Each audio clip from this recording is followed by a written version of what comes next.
Siddharth international public school, एक ऐसा विद्यालय जहां बच्चे शिक्षा प्राप्त करते हैं और उनका सर्वांगीण विकास होता है।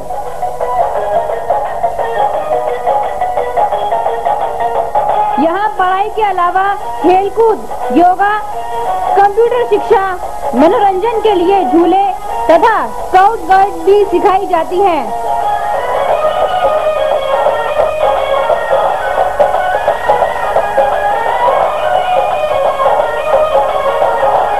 इससे बच्चों में आत्मविश्वास, सहकारिता, सहभागिता, कर्तव्य निष्ठा आदि गुणों का समावेश होता है।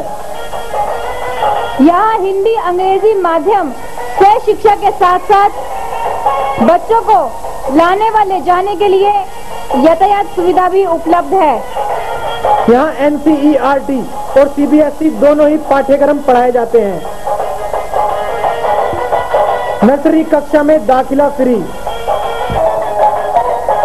Siddharth international public school, east of Loni road, main Wazirabad road, Gopalpuri Chowk, Delhi 93।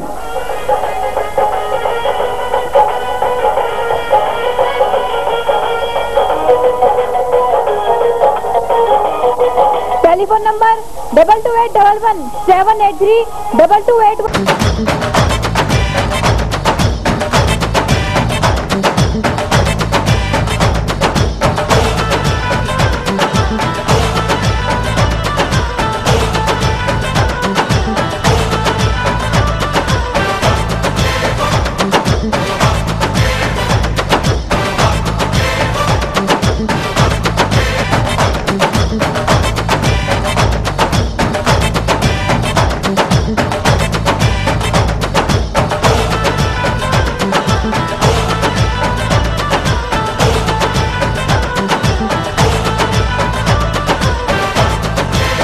Ready to have a feast of taste as ABS Enterprises presents देवभूमि उत्तरांचल का उत्कृष्ट उत्पादन CKG mouth watering fruit jams, continental sauces, pickles in different flavors, vinegar, delicious tomato ketchup. You and CKG, what a great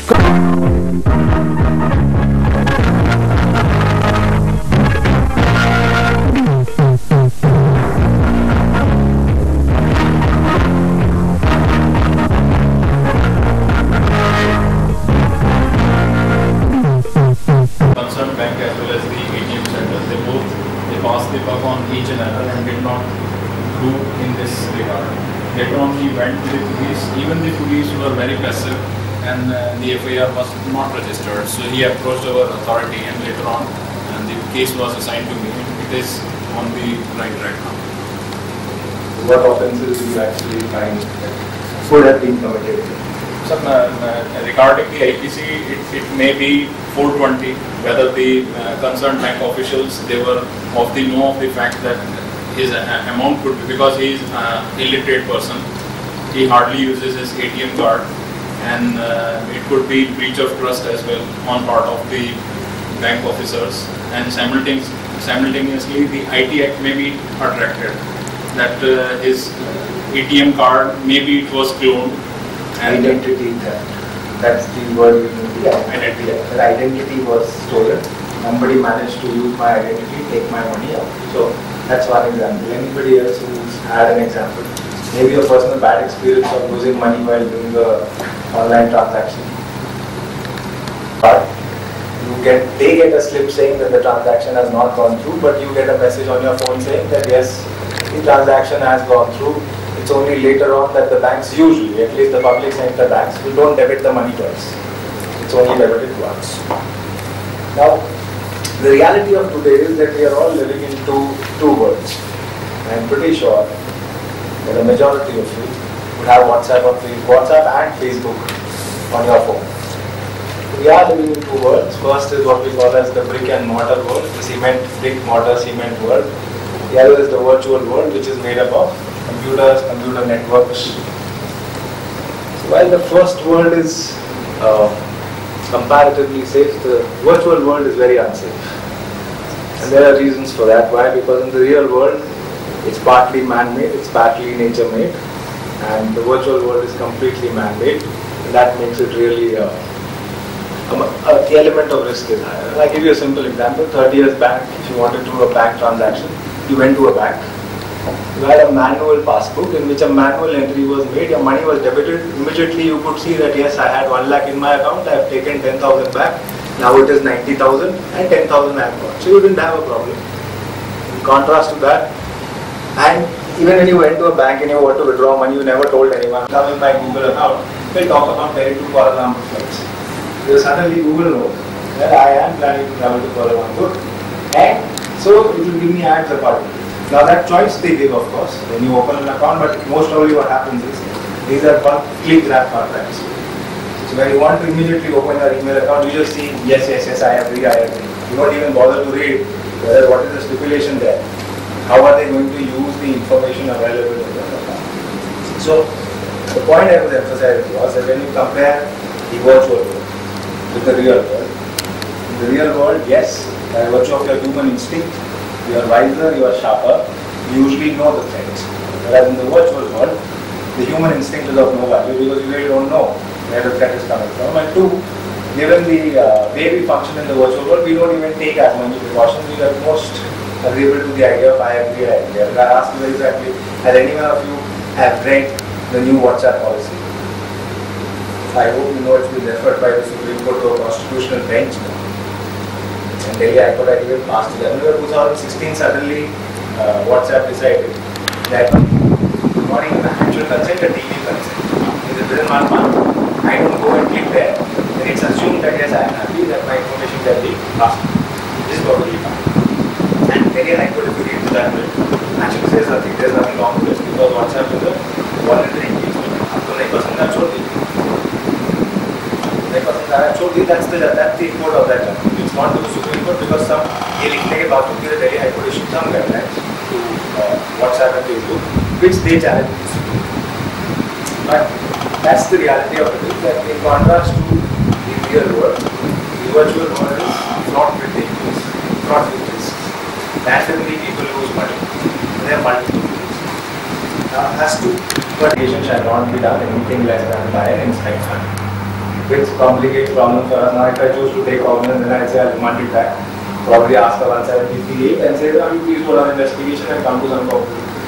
And nobody does it. That's why I started by asking this that we walk into legal aid offices, saying that he accessed my account or he accessed my phone.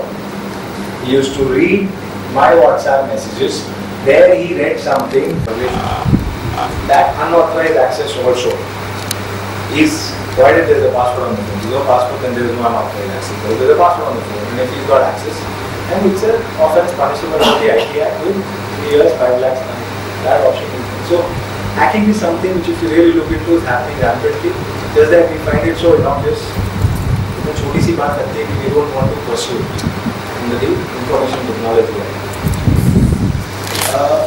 The next offense which you find is what is closely related to what he said was identity theft. Now that happens through multiple ways. It happens through phishing. I would like to believe the majority of you know what phishing is. It's like normal Hindi में सुनिए तो टाका डाला है, मछली फंस गई तो बहुत अच्छी बात है, नहीं फंसी तो पुराना तरीका ये था कि आपको ईमेल आएगा. Usually we associate it with the Nigerian building. But today it's not only the Nigerians, everybody is doing it. Indians are also trying their hand at it.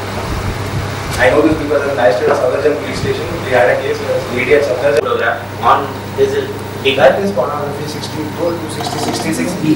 Is it comes photograph? 66E. No, yes. Photograph. I'm asking you a photograph, not the next photograph. Simply a photograph. Any of my identity documents or identity records. For example, Face is not a unique identification. No, not according to the Act. If you read 66C, it says electronic signature, password, or any other unique identification feature of any other person. Then I think it will not. How would you satisfy the criteria of fraudulently and dishonestly? How can I really use somebody's picture? Many people use to. That is very easy. Morphing. You get it stored from your phone to the gallery and you can post it on your profile. Without the consent. आज cyber crime के ऊपर जी seminar हुआ है, इससे क्या मतलब है? Cyber crime क्या है? देखिए आजकल हिंदी में बोल रहे हैं। देखिए आजकल साइबर लॉ का स्कोप काफ़ी ज़्यादा बढ़ता जा रहा है। जैसे कि हम सभी लोग कहीं ना कहीं किसी न किसी तरीके से टेक्नोलॉजी से, कंप्यूटर सॉफ्टवेयर से, हार्डवेयर से, इन सब चीज़ों से जुड़े हुए हैं। आज हमारी life totally more than 80% cyber के ऊपर डिपेंड है। हम में से अगर अब देखा जाए जितने लोगों ने अटेंड किया, काफ़ी लोगों की खुद की वेबसाइट भी होगी, साइट पर खुद को प्रमोट भी करते हैं, एंड फेसबुक एंड व्हाट्सएप का यूज़ हर कोई करता है। इससे जुड़े ही कई अगर फायदे हैं तो नुकसान भी हैं। उस नुकसान से बचने के लिए, या हम ना जाने अनजाने में कोई क्राइम ना कर बैठें इन टेक्नोलॉजी का यूज़ करने के दौरान, उसके लिए अवेयरनेस फैलाने के लिए, अवेयरनेस प्रोवाइड कराने के लिए ये प्रोग्राम रखा गया था। जी जी सेक्शन 66E जो है उसमें जो जैसे सेक्शन 66A जो है वो पहले एबॉलिश कर दिया गया है, अनकॉन्स्टिट्यूशनल ठहरा दिया गया था सुप्रीम कोर्ट द्वारा खेरा सिंगल केस में। इसमें कुछ पोर्नोग्राफी से रिलेटेड चीज़ें या एंड कुछ अदर लॉज के कुछ उसमें थे जो कि सुप्रीम कोर्ट ने माना कि ये जो है अनकॉन्स्टिट्यूशनल है, असंवैधानिक है, इसलिए इसको गलत ठहरा दिया गया। 66A में मुझे थोड़ा डिटेल देखना पड़ेगा। इसके साथ साथ पोर्नोग्राफी जो है क्या है क्राइम? पोर्नोग्राफी क्राइम जो है किसी भी व्यक्ति की न्यूड फोटोग्राफी, न्यूड वीडियोग्राफी या सेक्सुअल एक्ट्स को दर्शाना publicly on cyber, on net, इसे पोर्नोग्राफी कहा गया है, which is punishable and illegal in India. बिना परमिशन के फोटोग्राफी लेते हैं, नेक्ड फोटोग्राफी, क्या इसमें अगर हम किसी की नेक्ड फोटोग्राफी लेते हैं तो आईपीसी के अंडर सेक्शन 354 में कवर होता है। अगर इसको हम पब्लिश करते हैं तो ये section 354B and C and under IT act also punishable. और इस कॉपीराइट क्राइम क्या है? कॉपीराइट क्राइम ये है कि हम कोई भी चीज जो कि मेरी जेन्युइन इन्वेंशन है या जो कि मेरा जेन्युइन क्रिएटिविटी है, अगर कोई थर्ड पर्सन या second person without my permission उसकी कॉपी कराकर यूज करता है, it is a copyright. Whether I have sing a song, I have directed a movie, and another person used to publish with his name without my permission and used to copy it without my permission, it is a copyright infringement. क्या mister खेरा ने जो यह भाषण किया, क्या आपने कुछ समझा, समझ में आया तो आपके मैसेज अपने क्लाइंट को सेव कर सकें या किसी का अपना? बिल्कुल, of course, Mr. Jay Thareja have delivered a wonderful speech and spread awareness about the cyber crime. इसमें ये जो अभी सेमिनार था, कॉन्फ्रेंस थी, इसमें एडवोकेट्स थे। अब जब हम एडवोकेट्स अवेयर हुए तो अब हम अपने क्लाइंट से इंटरेक्शन करेंगे। They used Facebook, they used WhatsApp और भी कई अदर तरीके के Twitter handles and other cyber and online portals पर वो लोग यूज करते हैं और मौजूद हैं।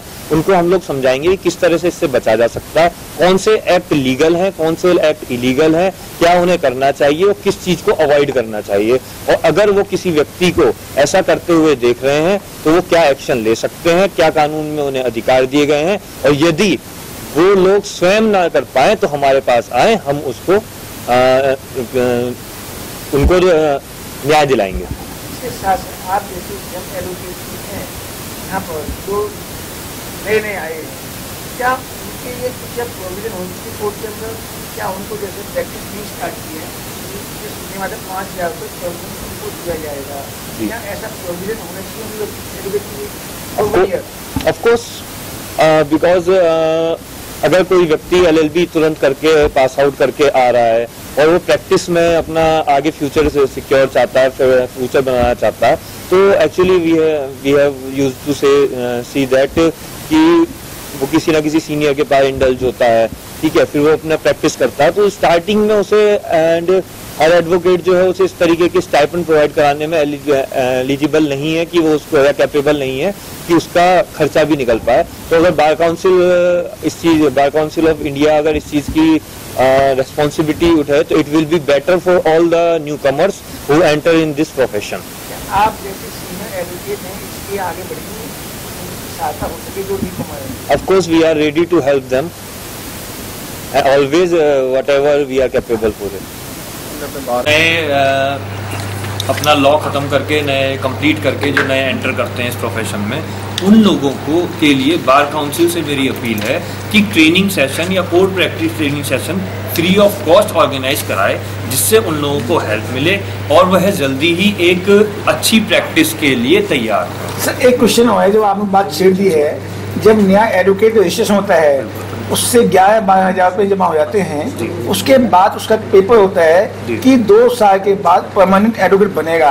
क्या वो एग्जाम जब उसने एलएलबी की है उस टाइम होना चाहिए या बाद में होना चाहिए? नहीं, आफ्टर कंप्लीशन। ऐसा हो नहीं रहा है। यहाँ रजिस्ट्रेशन होता है हर चीज़ के अंदर, आपके बार काउंसिल में एडमिशन रजिस्ट्रेशन होता है और आपके पास कार्ड भी इशू हो जाता है कि आप 2 साल की एडवोकेट हैं, उसके बाद आपका एग्जाम होता है। क्या वो ठीक है बाद में एग्जाम होना?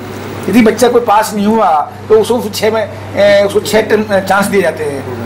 उसको कार्ड आई कार्ड जो इशू किया जाता है, वो कार्ड बाद में इशू किया जाए तो है उसको एग्जाम दिया जाए। नहीं, मेरा कहना इसमें यह है कि जो इस तरीके का जो इस समय रूल बना हुआ है नियम कि कोई पर्सन आफ्टर एलएलबी एनरोलमेंट कराता है 2 साल के लिए वो एलिजिबल है प्रैक्टिस करने के लिए, and he has to pass that exam within 2 years। It is absolutely correct, because जब वो व्यक्ति तुरंत पास करके आया उसको प्रैक्टिस करने में उसको ट्रेनिंग की ज़रूरत है। That's why I am saying that कि उसको ट्रेनिंग दी जाए बार काउंसिल की तरफ से। अनदर थिंग कि जब वो एग्ज़ाम क्लियर करने की बात जब वो आती है, अगर उस व्यक्ति को 6 ऑप्शन दिए हुए हैं, उसको 6 ऑप्शन दिए हैं तो 6 बार उसको 3.5 हज़ार रुपये हर एग्जाम के अंदर जमा करने पड़ेंगे। आप यदि इस पोजीशन में नहीं हैं, आप गरीब घर के एडवोकेट हैं या घर से आए हैं, तो आप कहाँ से कराएंगे? आप यदि यही एग्जाम बिफोर कार्ड बनने से हो जाए तो इट विल बेटर। मैंने बहुत से पूछा आज मैंने, और सबने ये कहा कि इट विल बेटर यदि एग्जाम उसी टाइम हो जाए। मैंने एलएलबी पास की है, रजिस्ट्रेशन अप्लाई किया है, फर्स्ट एग्जाम हो उसके बाद हमें card issue. Actually there is one sense is that कि ये एग्जाम ऑर्गेनाइज कौन कराता है? Bar council of India. जब तक आप बार काउंसिल ऑफ इंडिया के मेंबर नहीं हैं तो how will you eligible to card issue नहीं करें? आपसे पैसे जमा करें, कार्ड इशू नहीं करें। कार्ड तब इशू करें जब आपका एग्जाम हो जाए, पास हो जाए। आप 2 साल तक धक्के खाते रहेंगे, भाई नहीं हुआ, यदि 2 साल पास नहीं किया उसने तो क्या वो एडवोकेट नहीं होगा? नहीं, just a minute. Bar council of card जो इशू करता है bar council of Delhi issue and exam लेता है बार काउंसिल ऑफ इंडिया, और बार काउंसिल ऑफ इंडिया का जो सर्टिफिकेट है प्रैक्टिस का वो आपको एग्जाम क्लियर करने के बाद ही इशू होता है। There is a slight difference. ऐसा नहीं है कि वो बार काउंसिल ऑफ इंडिया आपको पहले ही सर्टिफिकेट पकड़ा रहा है। बार काउंसिल ऑफ इंडिया आपको सर्टिफिकेट नहीं दे रहा for which you have to pass that exam. तो आपका मानना है कि ये जो नियम बनाया ठीक है? हाँ, ये नियम बनाया ठीक है। इसमें अगर मैं चाहता हूँ तो कुछ अमेंड हो सकता है। अमेंड मैं चाहता हूँ वो ये कि ये जो ओपन बुक एग्जाम रखा है इसे ओपन बुक ना करके इसे बाकायदा क्लोज बुक की एग्जाम किया जाए, जिससे वाकई में क्रीम और इंटेलिजेंट लेयर हमारी प्रैक्टिस में निकल कर आए। इन्हीं के आंसर का मैं थोड़ा सा इलाबोरेट कर देता हूँ। मान लीजिए कि मैं एलएलबी करके इस समय आया और मेरे पास एक ऐसा केस मार्क होता है जिसमें किसी के जीवन वो बैलेंस पे लाई कर रहा है, कोई मर्डर का केस है। अगर मेरे में उतनी क्षमता नहीं है कि मैं उसको डिफेंड कर सकूं या प्रोसिक्यूशन की स्टोरी को डिफीट कर सकूं, और मैं उस केस को ले लेता हूं और उस केस से उस डिफेंस जो एक्यूज पर्सन था उसके जीवन का तो हर्जाना ही हो गया, क्योंकि अब तो वो कन्विक्ट हो गया। तो उसके लिए दोषी कौन होगा? वो एडवोकेट होगा या ये बार काउंसिल ऑफ इंडिया, जिन्होंने उसको अलाउ कर दिया कि आप जाइए बिना सर्टिफिकेट के ही आप जाके प्रैक्टिस कर सकते हैं। नहीं, मैं प्रैक्टिस बात नहीं की है। प्रैक्टिस तब करेगा जो एग्जाम में पास हो जाएगा। जैसे 3 साल कोर्स है, 5 साल 5 ईयर कोर्स है, तो उसके साथ साथ ही ये एग्जाम हो जाए बच्चे के पास होने के बाद, तो it will better I think. ये तो जो ये टेस्ट है ये उसकी क्षमता को ये जांचता है कि क्या आपने इन 3 साल के अंदर या 5 साल के अंदर विधि का एक एक सब्जेक्ट विषय जो है आपने समझ लिया है, सीख लिया है, बस ये केवल वो टेस्ट करने के लिए। अगर उस टेस्ट को पास कर लेते हो आप, इट मीन्स कि आप एक अच्छे वकील बनने के लिए तैयार हो। आप कोई भी केस ले, आप उसको अच्छे तरीके से डिफेंड कर सकते हैं, कंटेस्ट कर सकते हैं। तो अगर ये फिर तो ये हमारे प्रोफेशन के साथ पक्षपात हो जाएगा। अगर ऐसा कोई वकील आता है जिसमें क्षमता नहीं है और बिना वो कोई टेस्ट दिए हुए या बिना टेस्ट दे के वहाँ पास करें और फिर उसके बाद क्योंकि कई ऐसे यही मेरा कहना है। मेरा जो मेन उद्देश्य क्या है, तो टेस्ट पास करे, जो 100 नंबर के क्वेश्चन आते हैं वो पास करे, उसके बाद प्रैक्टिस करे। क्या it will better? It will be better. तो ऐसा क्यों नहीं हो रहा है? 3,500 रुपए हर बच्चे को देने पड़ते हैं, 3 बार 5 पेपर दिए, 4 बार दिए, कहाँ से पैसा आएगा? वो पैसे के लिए जो है, इसके लिए आपकी बात मानी जा सकती है कि भाई जो भी हमारी कमेटी है, कमेटी के पास एक रिकमेंडेशन ऐसी भेज दी जाए कि भाई जो फाइनेंशियली स्ट्रांग नहीं है उनके लिए, या जो बार बार रिपीट कर रहे हैं, आप फीस थोड़ी कम कर दो। ये तो मानते हैं ना आप? जी होना चाहिए, चेंज लाया जा सकता है। LLB जब बंदा कंप्लीट करके आता है, they have already given 50 exams. Regarding जब भी कोई इलेक्शंस वगैरह होते हैं तो इस इशू को हम भी बड़ी संघर्षता के साथ रखते हैं कि जैसे हम जब शुरुआत में एंट्रेंट थे इस प्रोफेशन के अंदर, उसी तरीके से हमें वो पेन पता है, हमें एक्सरसाइजेस पता है जो वी हैड अंडरगॉन।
हमारे यह बुलेटिन सदैव आपके साथ है। यदि आपके क्षेत्र में कोई समस्या हो या राजनीतिक, सांस्कृतिक, धार्मिक या अन्य कोई कार्यक्रम हो तो हमें सूचित करें।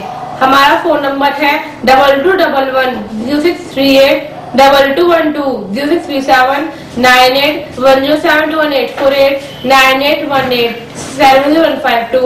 हमारा फैक्स नंबर है 2211-0638। ईमेल आपकी बात @yahoo.in।